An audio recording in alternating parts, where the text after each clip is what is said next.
Sampah berserakan di mana-mana. Yuk kita pungut sampah.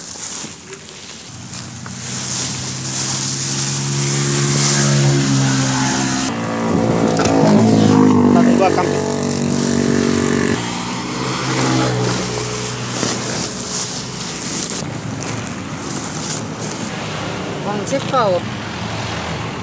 Mobil ini sengaja dibeli untuk memuat sampah yang dibuang oleh banyak orang. Sampah yang dibuang oleh kalian.